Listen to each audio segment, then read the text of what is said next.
നമ്മൾ കണ്ണൂർ പോയിട്ട് റിസപ്ഷനുള്ള ഡ്രസ്സ് എടുക്കാൻ വേണ്ടി പോവായിരുന്നു. ഫാമിലി നട്ടു എടുത്തത്. അത് പോകുമ്പോൾ അത്യാവശ്യം കുറച്ച് മഴയെല്ലാം കിട്ടി. പക്ഷേ കണ്ണൂർ എത്തിയപ്പോഴേക്കും മഴയൊന്നും ഉണ്ടായിരുന്നില്ല കേട്ടോ. അപ്പോൾ അങ്ങനെ അവിടെ എത്തി. നമ്മളായിരുന്നു ഫസ്റ്റ് കസ്റ്റമർ ഉണ്ടായിരുന്നത്. അതുകൊണ്ട് തന്നെ നമുക്ക് വലിയ തിരക്കൊന്നും ഉണ്ടായിരുന്നില്ല. തിരക്കാവുമ്പോഴേക്കും നമ്മൾ പോയിട്ട് വന്നു കേട്ടോ. വേഗം ഒരു ഫോട്ടോ എല്ലാം എടുത്ത് കഴിഞ്ഞ് കുറച്ച് കഴിയുമ്പോഴേക്കും നമ്മൾ ചേച്ചിക്കുള്ള ഡ്രസ്സ് സെലക്ട് ചെയ്ത് മോൾക്കുള്ള ഡ്രസ്സ് നോക്കാൻ പോയി കേട്ടോ. നമ്മൾ ഉടുപ്പെല്ലാം കുറേ വെച്ച് നോക്കി. അവൾക്കതൊന്നും ഇഷ്ടമാവാണ്ട് ലാസ്റ്റ് ഒരു ധാവണിയാട്ടോ ഇഷ്ടമായത്. പിന്നെ ആ സെക്ഷനെല്ലാം കഴിഞ്ഞ് ചേച്ചിക്ക് 1-2 ചുരിദാറൊക്കെ എടുത്ത് നമ്മൾ എടുത്ത റണ്ണിങ് മെറ്റീരിയൽ അടിക്കാൻ വേണ്ടിയിട്ട് അവിടെ തന്നെയുള്ള ബൊട്ടിക്കിലാട്ടോ കൊടുത്തത്.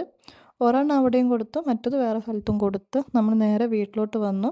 ചേച്ചിയുടെ വീട്ടിൽ നിന്ന് ഈവനിങ് ആകുമ്പോഴേക്കും ആൾക്കാർ വരുന്നുണ്ടായിരുന്നു. അപ്പം അങ്ങനെ അവരെല്ലാം എത്തി. നമ്മൾ ചായ എല്ലാം കൊടുത്ത് അവർ വേഗം തന്നെ പോയിരുന്നു കേട്ടോ. പിന്നെ അപ്പോഴേക്കും പിന്നെ അനു മോളും വന്നിട്ടുണ്ടായിരുന്നു. മോളുടെ 2ാം പിറന്നാളാവാനായി. അപ്പോൾ അതിനുള്ള വീഡിയോസെല്ലാം എടുക്കാൻ വേണ്ടി. അപ്പോൾ അത്രയേ ഉള്ളൂ. ബായ്.